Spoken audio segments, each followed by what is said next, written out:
A sirene do colégio ecoou como um grito de traição no ar úmido de Lisboa, enquanto João, com apenas 17 anos, era arrastado pelos corredores pelos punhos de 2 seguranças, seus livros espalhados pelo chão como folhas mortas de outono. Monstro! Gritava o diretor, o rosto vermelho de fúria puritana, enquanto os alunos assistiam em silêncio cúmplice, alguns com olhares de pena, outros de nojo disfarçado. Naquele instante, João jurou que um dia voltaria, não como vítima, mas como o arquiteto de um mundo onde ninguém mais sangraria por amar.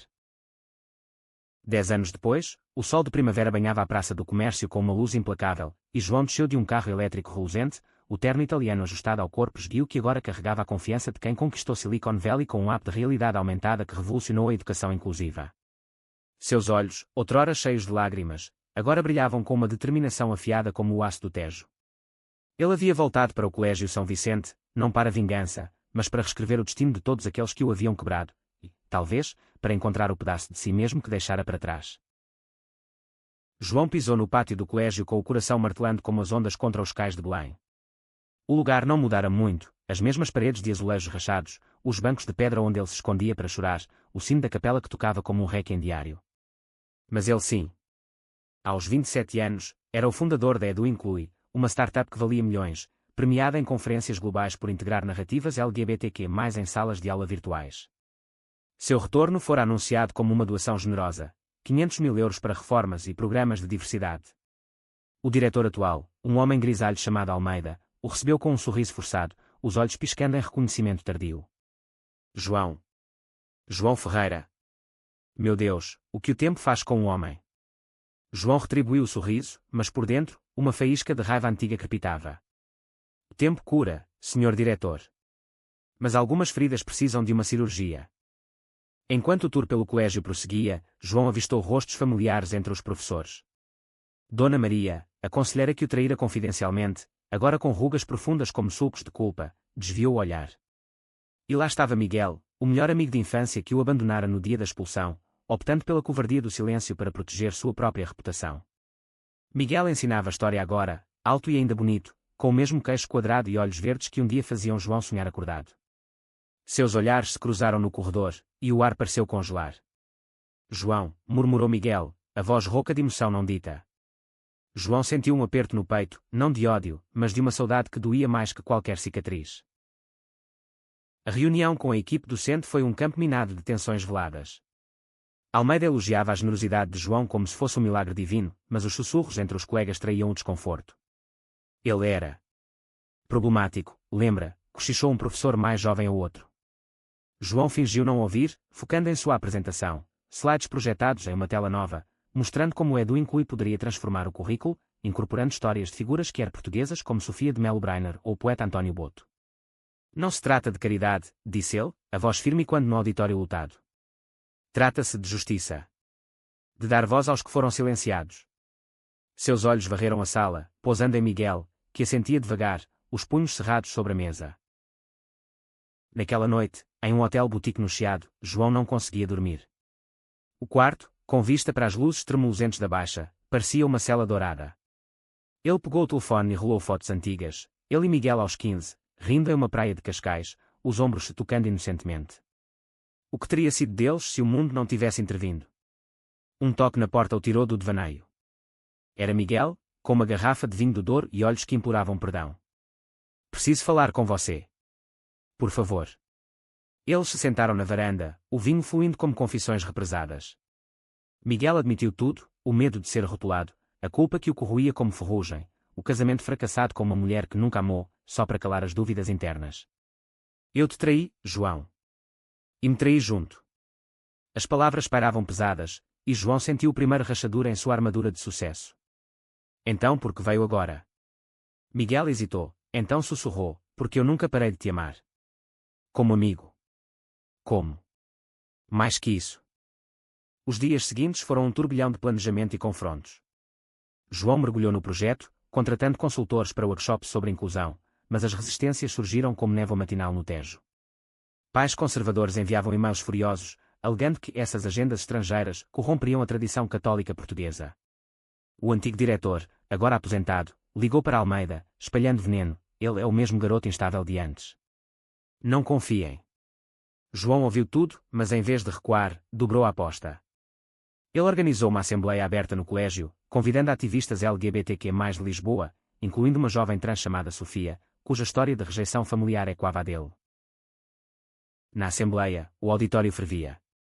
Sofia subiu ao palco, sua voz trêmula mas poderosa, contando como fora expulsa de casa em Setúbal por ser quem era.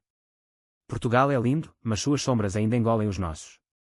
Aplausos esparsos deram lugar a um silêncio opressivo quando um pai se levantou, gritando: "Isso é contra a natureza. Meu filho não precisa aprender sobre aberrações." O caos irrompeu, cadeiras rangendo, vozes sobrepondo-se. João se ergueu, o microfone na mão como uma espada. "Senhor, sua natureza é o que nos expulsou daqui 10 anos atrás. Eu era o garoto que vocês chamavam de aberração. Hoje, sou o homem que financia o futuro de seu filho." O homem empalideceu, e o salão prendeu a respiração. Miguel, ao lado de João, tocou seu braço, um gesto sutil, mas elétrico, que reacendeu faíscas antigas. Enquanto o projeto avançava, João e Miguel se encontravam em cafés escondidos no bairro Alto, onde a noite pulsava com vida boêmia. Conversas profundas desenterravam camadas. Miguel confessou sua luta interna, o divórcio que o libertara para questionar sua sexualidade, o arrependimento de não ter lutado por João. "Eu era um covarde, mas você me inspira a ser melhor." João, por sua vez, revelou as noites solitárias em São Francisco, onde o sucesso financeiro mascarava a solidão emocional. "Eu construí um império, mas perdi o lar." Um beijo hesitante, sob as luzes de um fado melancólico em um bar próximo, selou uma promessa frágil: recomeçar, devagar, sem pressa. Mas o destino, caprichoso como o fado, preparava uma reviravolta. Durante uma escavação para as reformas do colégio, trabalhadores descobriram uma caixa antiga nos arquivos, cartas amareladas de alunos do século XIX, incluindo um romance proibido entre dois rapazes do internato, documentado em versos escondidos. As cartas, autênticas relíquias de uma era vitoriana portuguesa, viraram manchete nos jornais de Lisboa. "Segredos que herda do passado escolar", proclamava o público. João viu nisso não só validação histórica, mas uma ponte para o presente. Ele as incorporou ao currículo, transformando o colégio em um farol de herança inclusiva. A notícia atraiu atenção nacional, mas também inveja. Um jornalista sensacionalista do Correio da Manhã publicou uma matéria difamatória, revivendo o escândalo da expulsão de João e insinuando que sua doação era vingança disfarçada de filantropia. As redes sociais explodiram, hashtags como "Volta João" e "Colégio Sem Preconceito" viralizaram, mas também ameaças anônimas chegavam ao e-mail de João. "Volte para o buraco de onde saiu." Ele tremeu, o pânico antigo ressurgindo, mas Miguel estava lá, segurando sua mão na penumbra do apartamento alugado. "Nós enfrentamos isso juntos. Como deveríamos ter feito antes." O clímax veio em uma gala de arrecadação no convento de São Francisco, em Coimbra, para estender o programa a outros colégios. João discursava, a voz ecoando nas abóbadas góticas, quando o ex-diretor invadiu o palco, bêbado e furioso, com o microfone roubado. "Ele é um mentiroso. Expulsei um depravado, e agora ele quer corromper gerações." O salão ofegou, flashes de câmaras piscando como estrelas malignas. João congelou, memórias da humilhação inundando-o, o empurrão no corredor, os risos abafados. Mas então, algo se partiu dentro dele, não em fraqueza, mas em força. Ele se aproximou do homem, olhos nos olhos. "Você me quebrou uma vez, mas eu me refiz. E agora, eu refaço este lugar. Saia, antes que a história o expulse para sempre." O ex-diretor foi escoltado para fora sob vaias, e o aplauso que se seguiu foi ensurdecedor. Sofia, agora aliada próxima, subiu para abraçá-lo, sussurrando: "Você é o herói que precisávamos." Miguel, nos bastidores, esperava com um olhar que dizia tudo: orgulho, desejo, amor inabalável. Naquela noite, sob as estrelas de Coimbra, eles caminharam pelos jardins do convento, mãos entrelaçadas pela primeira vez sem medo. "Eu te amo, João. Sempre amei." As palavras, simples, curaram feridas que o tempo sozinho não pudera. Com o escândalo virando maré a favor, o projeto de João floresceu. O Colégio São Vicente ganhou prémios nacionais, alunos formavam clubes de aliados LGBTQ+, e até o jornalista difamador publicou uma retratação, admitindo sua própria jornada de autodescoberta. Dona Maria, a conselheira, pediu perdão em uma carta pessoal, revelando que lutava com a depressão por anos de cumplicidade silenciosa. João a convidou para um workshop, transformando culpa em ação. Miguel pediu demissão do colégio para se juntar à Eduinco e como coordenador de parcerias, um passo que os uniu não só no amor, mas na missão. Anos se passaram, e João, agora casado com Miguel em uma cerimônia discreta nas falésias da costa da Caparica, olhava para o horizonte do Atlântico. O colégio, renovado com jardins inclusivos e murais de azulejos celebrando amores diversos, pulsava com vida nova. Ele havia mudado não só vidas, mas um pedaço da alma portuguesa, provando que o amor, mesmo nascido em sombras, pode iluminar nações. E em noites quietas, quando o fado tocava baixo, João sussurrava para Miguel: voltamos para casa. Juntos. Nota: esta é a parte 1/6, aproximadamente 1000 palavras. A narrativa continua de forma seamless na parte 2, expandindo os conflitos internos de João durante sua ascensão no ZEUA, introduzindo uma subplot com Sofia como mentora inesperada, e aprofundando o romance com Miguel através de flashbacks de amizade adolescente interrompida por um segredo familiar de Miguel, um pai homofóbico que o forçou ao silêncio. A tensão aumenta com uma ameaça legal contra a doação, forçando João a confrontar se o perdão é possível. O avião aterrissou em São Francisco sob uma garoa cinzenta que parecia lavar as cicatrizes de Lisboa, mas João sabia que feridas profundas não se dissolvem com chuva. Aos 18 anos recém-completados, ele carregava uma mala com poucas roupas e um laptop usado, comprado com o salário de um emprego noturno em um café de Belém. A expulsão o deixara sem família, os pais, devotos de Fátima, o renegaram com uma carta fria, ora pela sua alma perdida. Mas nas ruas íngremes de Lisboa, ele aprendera a sobreviver, codificando apps em bibliotecas públicas, sonhando com um mundo onde garotos como ele não fossem arremessados ao vazio. Seus primeiros meses na Califórnia foram um purgatório de sofás emprestados e empregos precários, mas a dor o impulsionava. Em um hackathon na Universidade de Stanford, João apresentou um protótipo, um app que usava ar para simular perspectivas históricas que era, como o exílio de Fernando Pessoa em sua própria mente. Os jurados, impressionados, o conectaram a investidores. Você tem fogo, rapaz, disse um deles, um engenheiro gay de Nova York. Uso para queimar as barreiras. Daí nasceu Edu Inclui, crescendo de um quarto alugado para um escritório em Palo Alto, com equipes multiculturais que viam em João não um sobrevivente, mas um visionário. Enquanto isso, em Portugal, Miguel afundava em um casamento arranjado, acordando ao lado de Ana com o peito oco como as galerias do Aqueduto das Águas Livres. Ele lecionava a história com paixão fingida, mas à noite, em segredo, lia blogs sobre identidade queer, questionando o peso do anel no dedo. A notícia do sucesso de João chegou como um raio, um artigo no Expresso sobre o português que conquistou o Vale do Silício. Miguel recortou a foto, escondendo-a em uma gaveta, e chorou pela primeira vez desde a expulsão, não de tristeza, mas de um amor não confessado que fermentava como vinho envelhecido. De volta ao presente, em Lisboa, o romance entre João e Miguel ganhava contornos delicados. Um jantar em um restaurante de mariscos no Cais do Sodré virava confissão. Miguel revelou o segredo familiar: o pai, um militar reformado de Évora, que o espancara aos 16 por flagral com um diário de poemas românticos sobre meninos. Ele disse que eu era fraco, como você. Foi por isso que não lutei. João ouviu, a mão sobre a de Miguel, sentindo o tremor. Fraqueza é odiar quem se ama. Você não é mais prisioneiro dele. Sofia entrou na vida de João como uma brisa do Alentejo, forte e revigorante. Contratada como facilitadora dos workshops, ela era uma força da natureza, 25 anos, cabelos curtos tingidos de azul, tatuagens de borboletas nas costas simbolizando metamorfose. Eu te vi no noticiário anos atrás, disse ela no primeiro café, em uma esplanada da Alfama. Você me deu coragem para sair do armário em família. Sofia contara a sua história, rejeitada em uma vila alentejana, onde o padre a excomungara, ela fugira para Lisboa, construindo uma carreira como ativista com palestras em universidades. Agora, mentorando João, ela o desafiava: sucesso é bom, mas impacto é eterno. Não deixe o dinheiro de cegar para as pequenas vitórias. A subplot de Sofia se entrelaçava com a de João quando uma aluna trans do colégio, uma garota de 16 chamada Inês, confessou bullying após um workshop. Inspirada por Sofia, Inês pintara um mural no pátio com arco-íris estilizados em azulejos, mas vândalos o sujaram com tinta preta. A notícia chegou a João durante uma reunião, e ele cancelou tudo para ir ao colégio. Lá, encontrou Inês chorando nos bancos onde ele próprio se escondera. Por que eles odeiam tanto? Perguntou ela. João ajoelhou-se, limpando uma lágrima com o polegar. Porque têm medo do que não entendem. Mas você, Inês, é a prova de que o amor vence o ódio. A ameaça legal veio como um trovão. Um grupo de pais fundamentalistas, liderados pelo ex-diretor, processou o colégio alegando que os programas violavam valores cristãos tradicionais. Os advogados de João, voando de São Francisco, prepararam defesas, mas o stress o consumia. Noites insones, pesadelas com sirenes antigas. Miguel o encontrou uma madrugada, no terraço do hotel, fumando um cigarro proibido. Você não está sozinho nisso, disse, puxando-o para um abraço que durou minutos.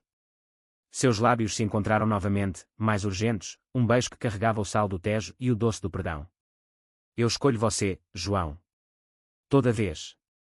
Enquanto o tribunal se aproximava, flashbacks revelavam mais sobre a amizade adolescente, verões em Sintra, onde João e Miguel escalavam as ruínas de castelos, jurando lealdade eterna. Um dia, sob uma árvore centenária, João confessara seu amor em um sussurro, e Miguel, atordoado, fugira, não por rejeição, mas por pânico de sua própria verdade. Agora, esses momentos renascidos fortaleciam sua união, transformando culpa em combustível. Sofia, por sua vez, enfrentava seu próprio conflito. Uma ex-namorada, ciumenta do ativismo de João, espalhava rumores de que Sofia usava a causa para autopromoção. É sempre assim, desabafou ela a João em um passeio pelo Jardim da Estrela. O movimento nos une, mas as inseguranças nos separam. João a encorajou a confrontar, e em uma ligação tensa, Sofia reconquistou a confiança, provando que amizades quer são tecidas com fios de vulnerabilidade. O julgamento, em um tribunal de Lisboa com painéis de madeira escura como confissões antigas, foi um espetáculo. Testemunhas desfilavam, Inês, com voz firme, defendendo seu direito à visibilidade, Dona Maria, redimida, admitindo falhas passadas. O ex-diretor, no banco das testemunhas, gaguejou sob o olhar penetrante de João. Eu agi para proteger a instituição. João rebateu, calmo, proteger de quê? De humanidade. O juiz, uma mulher de Setúbal com sotaque suave, arquivou o caso em favor do colégio, citando a Constituição Portuguesa de Igualdade. A vitória trouxe catarse.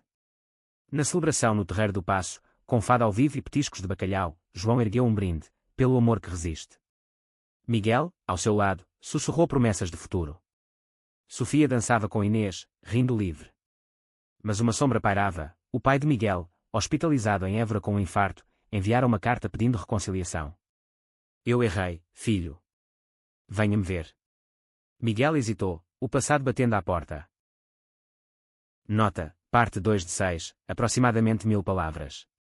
Continua na parte 3 com a jornada de Miguel para confrontar o pai, revelando um segredo familiar que liga o ódio homofóbico a traumas de guerra do avô. João apoia, mas uma ciumenta subplot com um ex-investidor de João cria tensão romântica. Sofia lidera uma campanha nacional, atraindo aliados inesperados como uma celebridade portuguesa que é. Miguel dirigiu pelas estradas sinuosas do Alentejo, o sol poente tingindo os sobreiros de ouro, como se o céu conspirasse para um reencontro agridoce. A carta do pai queimava no bolso, palavras trêmulas, admitindo décadas de rigidez forjada em quartéis coloniais, onde o avô de Miguel, um sargento na África, aprendera a sufocar emoções sob o jugo do regime salazarista. Eu te bati porque via nele o medo de ser fraco em um mundo de homens de ferro. Miguel estacionou no hospital de Évora, o coração uma batalha de piedade e raiva. O quarto cheirava a desinfetante e arrependimento, o pai magro na cama, tubos serpenteando como veias expostas. Filho, murmurou o velho, olhos nublados por catarata e lágrimas. Miguel sentou-se, rígido. Porque agora, pai? Depois de anos me forçando a casar, a esconder.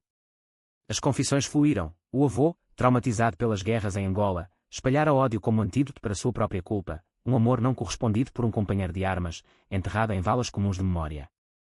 Eu herdei o veneno, mas você. Você é a cura. Miguel chorou, perdoando não por esquecimento, mas por libertação. Ao sair, ligou para João. Eu me sinto inteiro pela primeira vez. Em Lisboa, João lidava com sua própria tempestade. Um ex-investidor da Edu inclui, um americano chamado Ryan, chegara à cidade para discutir parcerias.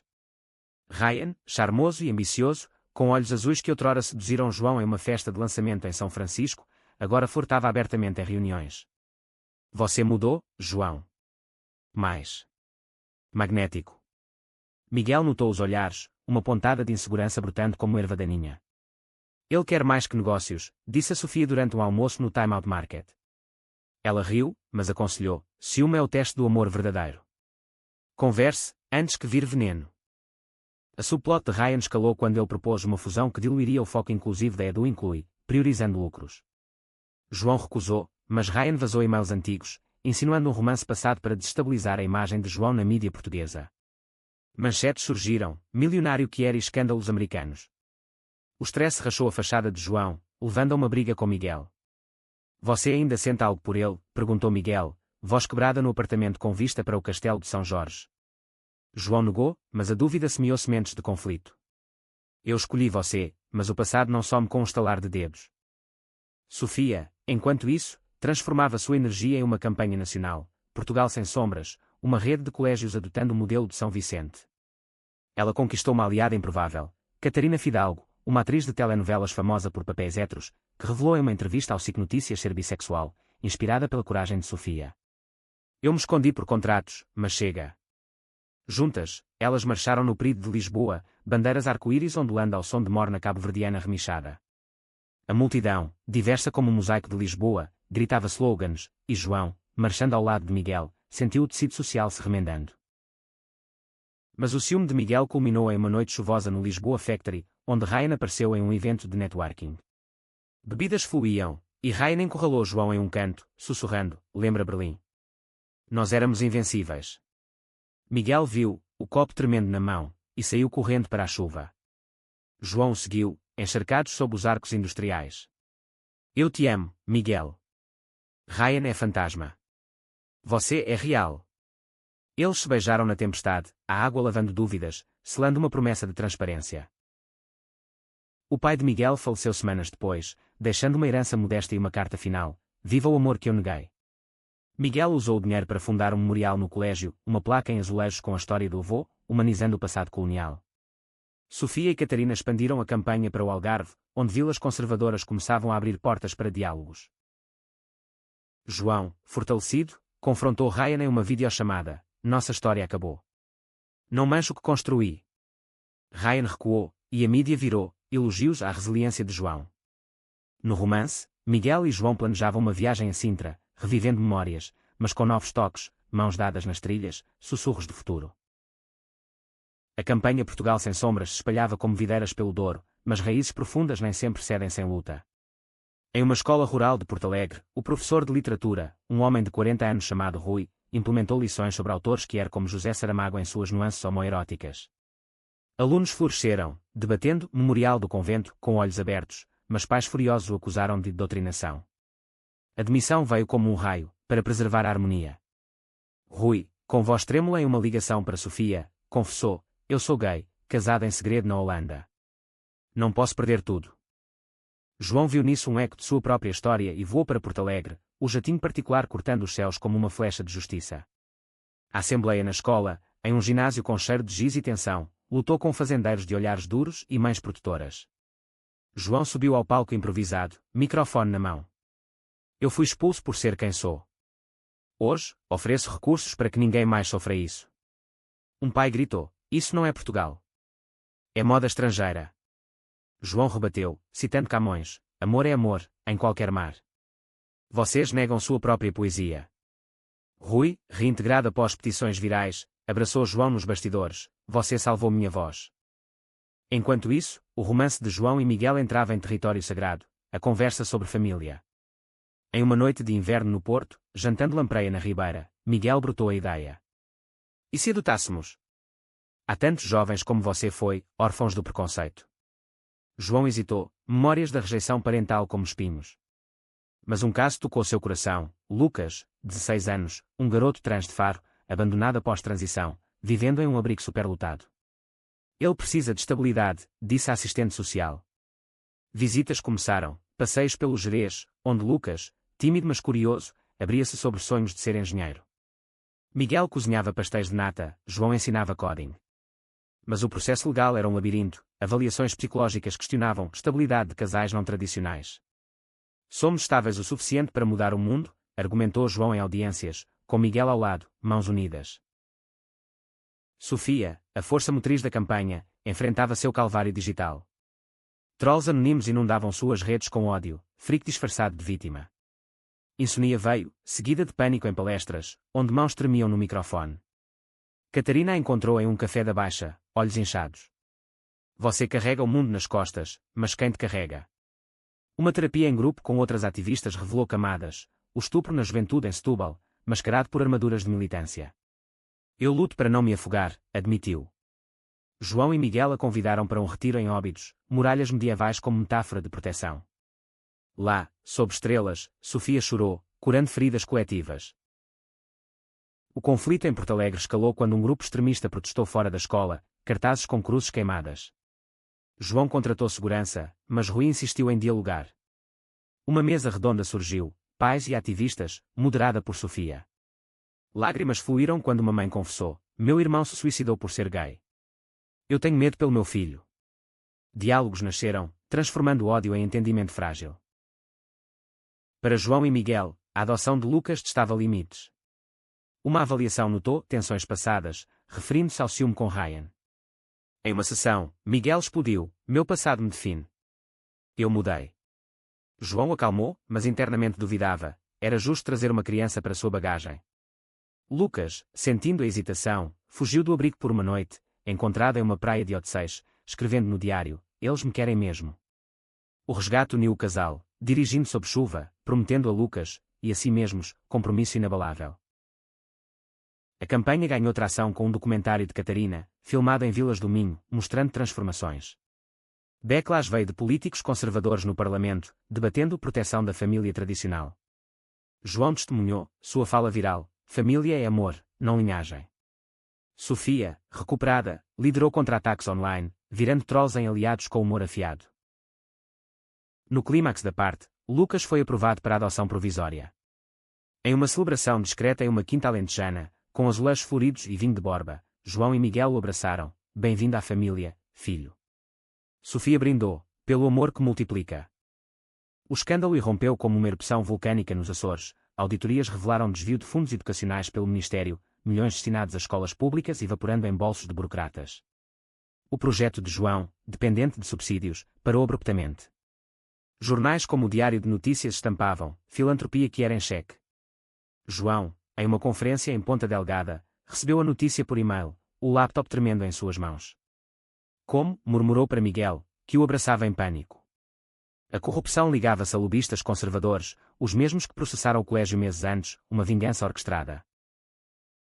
Pior, uma traição interna. Um executivo da Edu inclui, contratado por Ryan anos atrás, vazara dados sensíveis de alunos para os golpistas, visando forçar uma venda da startup. João confrontou em uma chamada tensa de São Miguel: porquê? Dinheiro sobre princípios.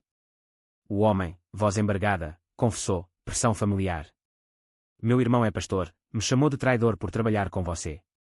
Demissão imediata, mas o dano estava feito, confiança rachada na equipe, ações caindo em Nova York. Miguel, agora COO, mergulhou em investigações, desenterrando e-mails incriminadores. Vamos expor isso, disse, olhos flamejantes. Mas o risco era alto: retaliações legais, ameaças a aliados como Rui e Sofia. Em uma reunião de crise no hotel com vista para o Atlântico furioso, João ponderou recuar. Talvez eu tenha voado alto demais. Sofia, voando dos Açores, rebateu: recuar é o que eles querem. Lute, como sempre. O romance de João e Miguel, testado por estresses, encontrou refúgio nos Açores. Uma trilha no vulcão Sete Cidades, lagos gêmeos espelhando céus turbulentos, levou ao momento pivotal. Sob a cratera, Miguel ajoelhou-se, anel de ouro simples na mão, gravado com Amor Sem Fronteiras. Case comigo, João. Não por espetáculo, mas por nós.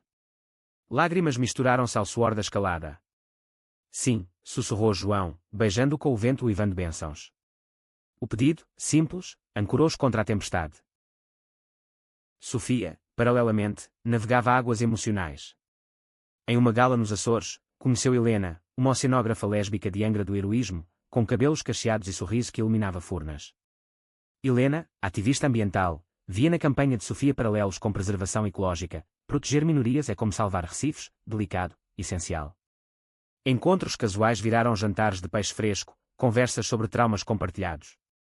Mas Helena hesitava: meu ex me destruiu, prometendo mundos e fugindo. Sofia, vulnerável pós-backlash, abriu-se: eu também temo. Mas o amor que era é resiliente. Um beijo na Praia Negra de Santa Bárbara selou o início, tímido mas promissor.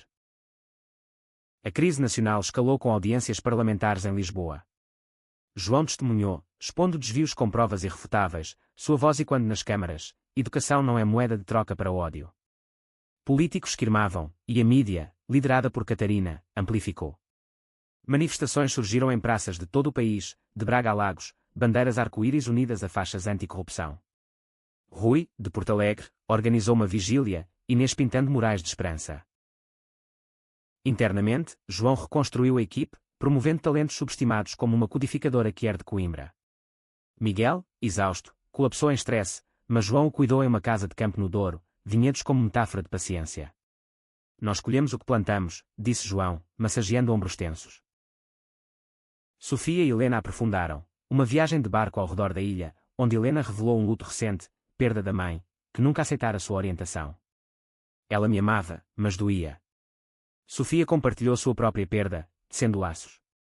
Catarina, agora diretora do documentário, filmou cenas delas, capturando romance nascente. O clímax veio com prisões, burocratas algemados na TV, fundos recuperados. João celebrou com um discurso no Rossio: vitória não é fim, mas começo. O casamento de João e Miguel foi marcado para o verão, Lucas como padrinho orgulhoso.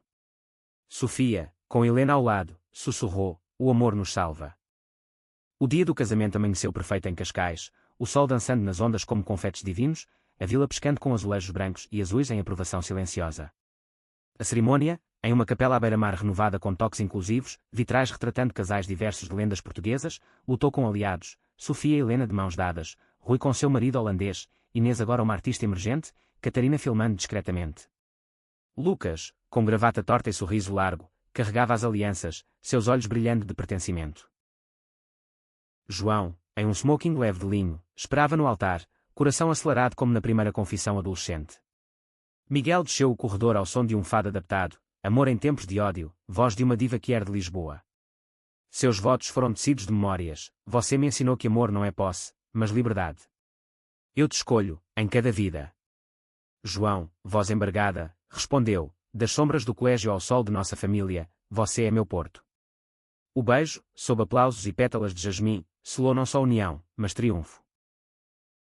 Mas o destino, sempre com uma carta na manga, trouxe uma reviravolta no recepção, em uma quinta com vinhas abraçando paredes de pedra. O ex-diretor, envelhecido e curvado como uma oliveira torcida, apareceu à porta, sem convite, mas com olhos suplicantes. Eu vim pedir perdão. De verdade.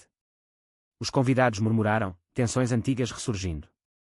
João o levou para um canto isolado, o mar rugindo ao fundo.